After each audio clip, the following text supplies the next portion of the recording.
Welcome to the HR Think Tank, a podcast that uncovers the power a trusted workforce has on team performance, culture, and morale. We gather insights from experts, business leaders, and HR professionals to help you lead your team. Here's your host, Kai No, CEO and co-founder of Verify Now. Our guest today is on a mission to create workforces for the future and to be a formidable force for good. Sophia Symeou is CEO and co-founder of INS Career Management, an award-winning boutique HR consulting company. On this episode, we learn about Sophia's unique leadership journey and how it has influenced her leadership style. We also discuss the Future of Jobs report from the World Economic Forum. What does this mean for the future of work and how does it impact career opportunities, transitions, reskilling and redundancies? Welcome to the show, Sophia. Thank you, Kai. I'm really glad to be here. Great to have you on the show. Now, you've been in leadership positions and you've been running businesses for over 25 years. This includes your current role as CEO of INS Careers. But I want to explore the earlier part of your career. You know, after high school, you completed a social welfare course and you became a social worker. So I'm interested to hear what you learned from those 8 years in social work and how those experiences shapes your leadership style and your business approach. It's a great question. Social work is so dear to my heart, and everything I learnt in those first 8 years of my work life has actually prepared me. No boardroom in the world could be as tough as some of those gigs. And then I went across and I did some work. I was a youth worker out at Mount Druitt. I worked actually as a youth worker for kids from non-English speaking background. And one of the things I learned, I probably knew it because being from a non-English speaking background myself, is that to work with young people from those communities, you have to work with their parents. And so I learned early in my career that you don't always do things the way others do. Okay. And to practice youth work with that community, I couldn't follow what was the tried and true practices of youth work in the Mount Druitt Blacktown area. Those strategies didn't work with ours. So that was a great lesson, again, for corporate Australia. Working at Cabramatta and working with non-English speaking communities, and, you know, you learn mediation, you learn negotiation, you learn to respect and listen and to value people. And I think all of those things have just stood me in great stead. And the biggest thing I've learnt is I talk about love in business. And it's really funny because now people might say that and nobody blinks, right? Yeah. But when I started, because compassion, caring and being part of community is so critical. And for businesses who are not that, you know, they lose their way. Yes, certainly. I think it's the motivation behind why people run businesses too. You know, it's not I only want to do it for this. That means I can't do it for that. So leadership can be a lonely role, even with business partners, right? But with the right support, it can help you succeed. I noticed that you're part of a few leadership CEO groups. Can you talk to us about some of those and what value there are in being part of those sort of organisations? Totally. So I joined both the CEO Institute and the Entrepreneurs Organisation in 2014, just before my business partners exited. I'm so glad I did. And at the time I was going to see which one suited me and I was going to leave, and I have not been able to leave either. I really believe in the importance of personal development and continually growing. And what both the CEO Institute and the Entrepreneurs Organisation have done for me is provide me with my brain's trust, with my business partners, with all the things that I would have absolutely missed if I didn't have them. So I believe that as a leader, you need to find your tribe. And you need to find somewhere that will support you, develop you and challenge you to keep growing. That's what both of those organisations do for me. So I want to move on to talking about, you know, remote workforce. It's the topic of the day. How has your leadership style changed to accommodate for a remote workforce? How does remote leadership differ to more traditional, you know, in-office engagements? Well, certainly my team will tell you that they've gotten healthier and they've lost weight because there are fewer cakes and fewer sweets. Yeah, we also had healthy food. Yeah. Just so, I do miss the coming together. We are still very scattered. I think beyond that, you need to maintain the contact. And that's hard. It's easier. Remote working requires energy, effort, and absolute determination to keep team. Yeah. Well, before I ask this next question, I want to read out a little statement, okay? And then I'd love to get your thoughts on this. In a 1964 interview with the BBC, science fiction writer Arthur C. Clarke nailed almost all of his predictions for the year 2014. He predicted the use of wireless communications, making us in instant contact with each other, wherever we may be, as well as robotic surgery. He only missed his prediction that workers would no longer commute to their offices and travel only for pleasure. Little did he know what was coming in 2020. So I want to get your thoughts on the hybrid model and the work from anywhere approach. Do you think it's going to be here to stay? I've been on record to say that there will be a pushback from employers. It is here to stay. And I think that there will be more people, and you can see that already, more people are going back into the office. We still haven't worked out what productivity looks like and what outcome and what communication looks like. And I truly believe we need to skill people up to work from home in the same way as we need to skill them up. And we need to skill managers up in how to manage people and how to create new kinds of teams. And we haven't. We reacted. And so some people were really good at it. Some people were really bad at it. And some people just got through, pretty much like everyday management, right?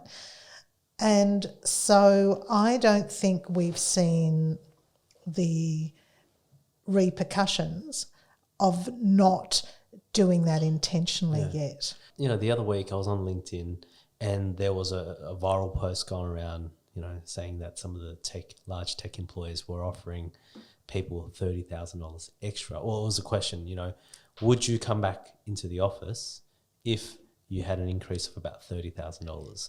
And I think the overwhelming majority said no, they'd rather keep their flexible conditions than actually get that additional salary. Yeah. So it's really interesting, what people's preferences are, because what do you think are the drivers of the resistance from a management organisational perspective? Is it purely productivity or is there more? I think it's productivity.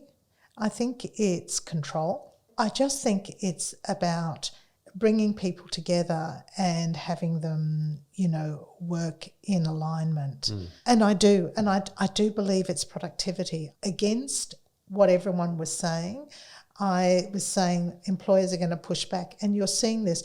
This is the next big fight. So we had between employers and employees, the right to work from home. And that's why there will be a middle ground. But for employers to be saying, I'll give you $30,000 more, that's extraordinary, right? And to come into the office. Yeah. So if an employer, and here is what I'm saying to people who call me for advice, is think through what is it that you're not getting. Be very specific. What is it that is missing? And what are the ways that you can get that? Does that mean people need to be there? Or is there something else? Structure, people, process. Always have a look at it, and don't engage in a fight, and certainly don't engage in what amounts to bribery to bring people back. If you have a good reason, if you stopped and you've done that analysis and you've had the discussions with staff and you've worked it all through, and at the end you believe that it's better for people to be in the office for a period of time or full time, then you have that discussion, and that is the employment contract. I don't know, right now everyone is terrified of that concept, and I am the biggest, most flexible person in the universe. Ask any of my team, and I still believe that if your employment contract says you work from here and your employer says, this is what I need, and you have a very good reason, not just because I feel powerful and I feel out of control if you're not there for me to watch what you're doing, that's not good enough. That's a bit outdated now, I think. But there are still outdated and still over 50% of managers and employers operating that way. Interesting topic, because I listened to the Parents at Work podcast where INS Career was featured for being a flexible workplace. And I want to talk to you about, INS Career's objective is to help organisations create workforces for the future, right? What role do family-friendly policies and benefits play in achieving this goal? Absolutely. We've had them from day one. And family-friendly means, do you have children that you need to care for? Do you have elderly parents that you need to care for? Are you part of a debating team that you need to get to? Like, it is whole of life flexibility. And I think I said to you, business and community need to work hand in hand. If I had my druthers, I would have had unlimited leave. Again, I was working that. I was building my HR team. Now, don't I sound like a wuss of an employer? But you hire people and you take their advice. So I was guiding them towards that. And I am still a small business, but nobody who was in need ever had to ask for leave. Okay. It is literally flexibility gets the best out of people because it's respectful. So let's move now to the Future Jobs Report from the World Economic Forum, where we discuss the top 10 skills of 2025. The top skills and skill groups which employers see as rising in prominence in the lead up to the 2025 include groups such as critical thinking and analysis, as well as problem solving and skills in self-management, such as active learning, resilience, stress tolerance, and flexibility. I'd love to get your thoughts on why we're seeing these type of skills as the important ones for the future. Yeah, totally. So I've taken that research by the World Economic Forum and looked at research done by many other agencies and organisations as well. And we've come up with our 10 top capabilities as well. And I think the reason why they're important is because the world is moving fast and jobs are moving fast, and we do not know what we can make a guess at in the short term what jobs of the future are going to look like. And we don't know what we don't know. Yep. Yeah. So what we do know though is that the people who have been successful or who have had success in their career are not because of necessarily the skills that they have, but because of the attributes that they have.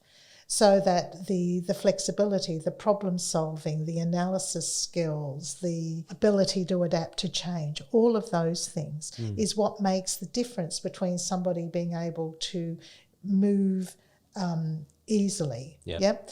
So back to your question, because we don't know exactly what jobs will be around, building those skills and capabilities means that people will more easily be able to move from one type of job to another. Okay. Yeah, that makes sense. You mentioned capability framework. I know you've had some experience creating capability framework and you've influenced even government policy. Can you tell us a little bit more about what is a capability framework and what's its role in this particular challenge we're talking about now? So capability framework lists the core behaviours, attributes and skills that everyone across an organisation will need. So it says, okay, what are the things we need in governance? What are the things we need in communication? What are the things we need in customer service? What are the core things? It doesn't matter what job you're at that you need. And then it identifies the behaviours that you would be exhibiting if you had those skills. And it also recognises that not all jobs need those skills and attributes to the same level. So it ascribes levels to it. And is this applicable for businesses of all sizes? Or Absolutely. So we have developed, so INS had its own capability framework. It was a fairly simple framework. So you can use it it doesn't matter what size organisation, and it guides your development. It allows you to recruit, because you're then not recruiting, you're recruiting on what it is you actually need people to do. You can create development plans because you know where you need them to go. You can have performance discussion based on behaviours, not esoteric information. So it gives you concrete data to tie in every aspect of your people management strategies from entry to exit. I think you and I have to chat offline after this about it, because it's something that we're working on at the moment as well. So I want to talk about managing redundancies and terminations. This is from the Future of Jobs report from the World Economic Forum. I want to read this to you first. A significant number of business leaders understand that reskilling employees, particularly in industry coalitions and in public-private collaborations, is both cost-effective and has significant mid to long-term dividends, not only for their enterprise, but also for the benefit of society more broadly. Companies hope to internally redeploy nearly 50% of workers displaced by technological automation and augmentation, as opposed to making wider use of layoffs and automation-based labour savings as a core workforce strategy. So how can organisations be in a better position to effectively reskill or redeploy workers? So capability framework is a really good way. And I'll answer that question by giving you an example of a project we worked on. So we worked with the New South Wales government, and with the introduction of the National Disability Insurance Scheme in New South Wales, the disability services were run by Family and Community Services. And with the introduction of the NDIS, a lot of those services went to the non-government sector. So a great number of staff were moved into that sector. But it also meant that a high number of staff were going to be displaced. There was no job for them. And I had written a paper, and it was on the use of New South Wales government has a capability framework, and it is one of the better frameworks that we've seen in the world, frankly. There's lots to be improved and all the rest of it, but when you compare it to many others, it's a really good framework. So they have this framework which they haven't capitalised on, in my opinion, to the extent that they should. So I had written this paper which said how to use your capability framework to create, because one of New South Wales' goals was to create a professional and mobile public sector, and in particular to be able to have a senior executive service that could move anywhere. So I said, you have a capability framework.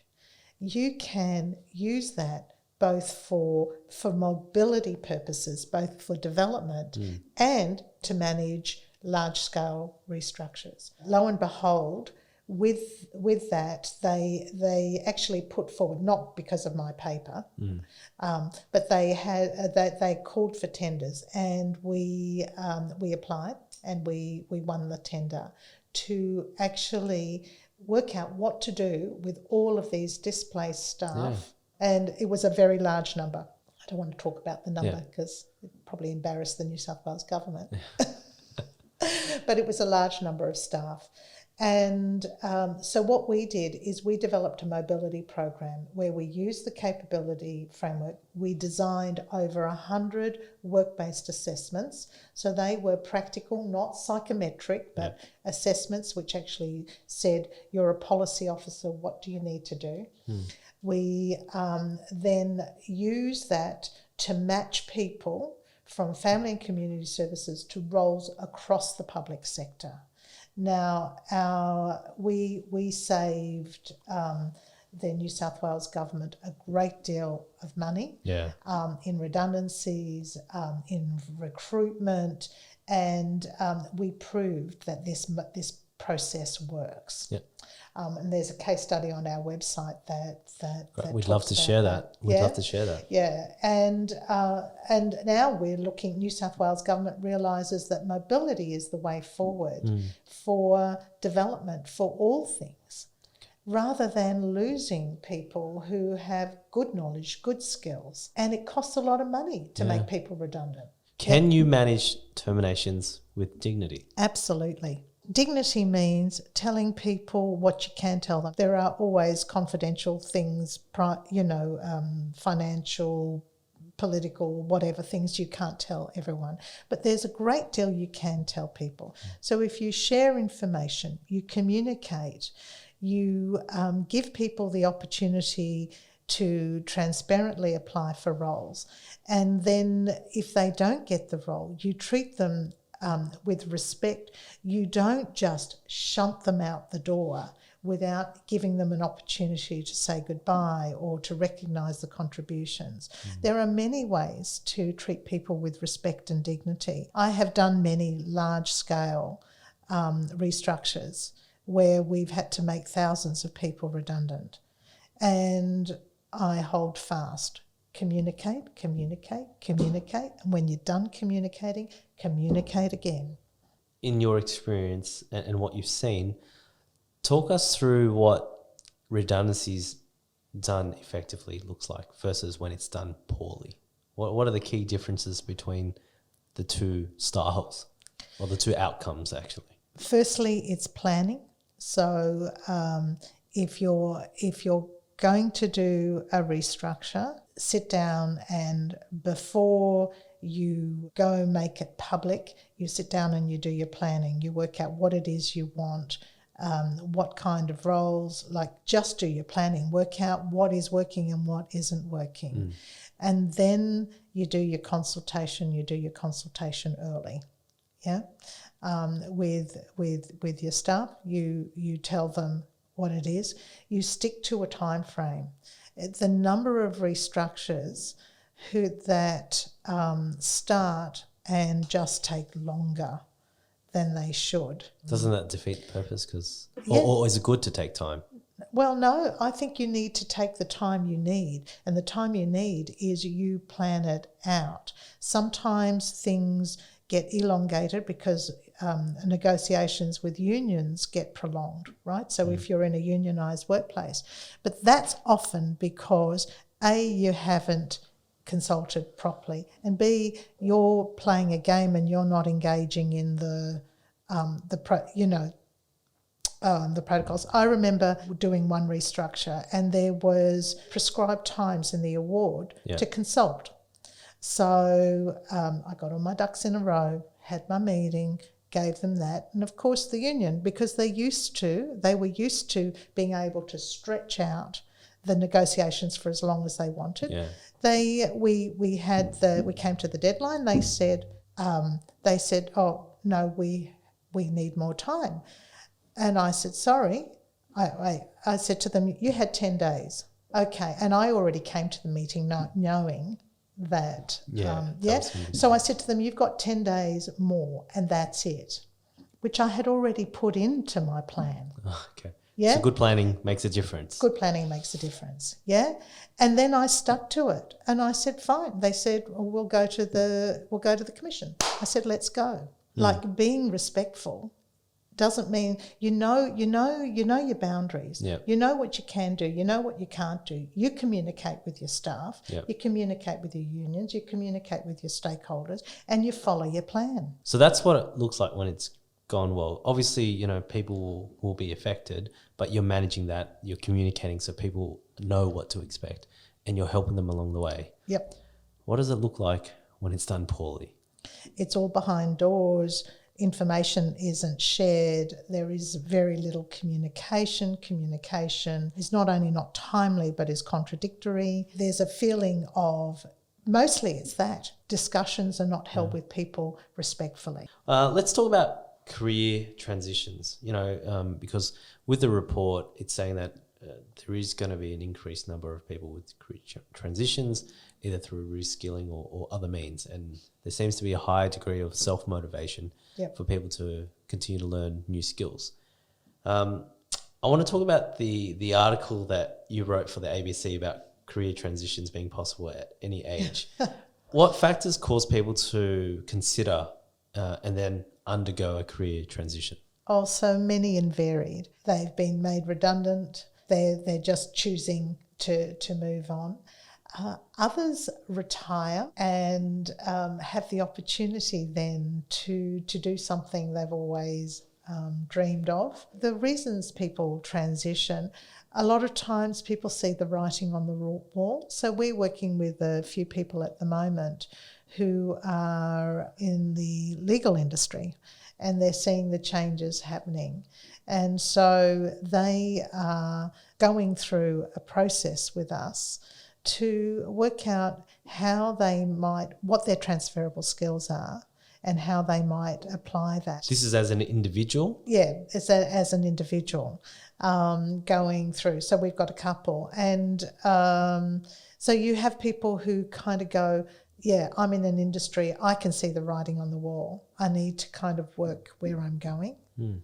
So I was going to ask you, when some employers may consider people who have recently transitioned out of an industry into theirs a risky candidate, what can employers do to help mitigate some of those risks? Firstly, we would help the person identify the transferable skills that they have to show how they might move. You want to be able to know that the person has the capabilities. They may not know your particular policies or what have you. That's where work-based assessments are really useful. So in the assessment stage. So if you're looking at that in terms of the recruitment. But if you bring somebody in, and I've done it, if you bring somebody in who fits your organisation in every way but just doesn't have some of the core skills, then you create a development plan for them. And you sit down with them and say, you know what, you're a wild card. And this is what we're doing, and we're going to do it and within this period of time. And if it doesn't work out, no hard feelings. That's fair. And we did that. We did that with one of our facilitators. She had no facilitation experience and turned out to be one of the best hires we had ever made. That's a great story to share with people, particularly if people have a great fit for your organisation and they have those transferable skills. They just need that bit of coaching, support, development, and then end up being an asset to an organisation. Before we wrap up, we've got the Fast 5 questions. It's an opportunity to get to know you a little bit better. Are you ready to go? Sure. What was your first job? My first job was with Revlon on the factory floor. My first professional job was the social worker for Rainbow Lodge and Ruby Ridge. What's something interesting that's not on your CV? I probably do anything for a charity. I'm a charity junkie. I've jumped out of planes, I've walked over coals, dyed my hair green, walked on glass. So you want me to do something, attach a charity to it. Noted. What advice would you give your 18-year-old self? It's going to be okay. Believe in yourself. Be less defensive. What book is a must-read? War of the Worlds. H.G. Wells, the original, and from a social commentary, it is extraordinary. And what's a job for the future that doesn't exist today? A robot ethicist. And if you think about it, into the future, we're going to have cyborgs, we're going to have AI, or we're going to have augmentation, we're going to have so many things. We're going to need somebody who's going to help us traverse the ethics of all of that. So it's a human that works out the ethics for the robots. For the robots, and also because just think about it, there are people now who are having implants done. We're going to see more and more of those things. It's going to blur the line between artificial intelligence and humanity. So what does that mean? That's a big question. Sure is. That makes me think of all the movies, all the sci-fi movies that I've watched.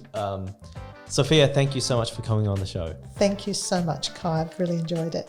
Our guest today was Sophia Symeou, the CEO and driving force behind INS Career Success. Sophia is a brilliant leader who is authentic and courageous. INS Careers have won accolades such as Employer of Choice Award and recognised as the top 100 most innovative companies by the Australian Financial Review in 2018. You can learn more about INS Careers by visiting the website or connecting with Sophia on LinkedIn. Thanks for listening to the HR Think Tank with Kai No. We'd love it if you could subscribe and share our podcast with your network. As always, the resources and links mentioned will be included in the show notes and posted on the Verify Now website, verifynow.com.au.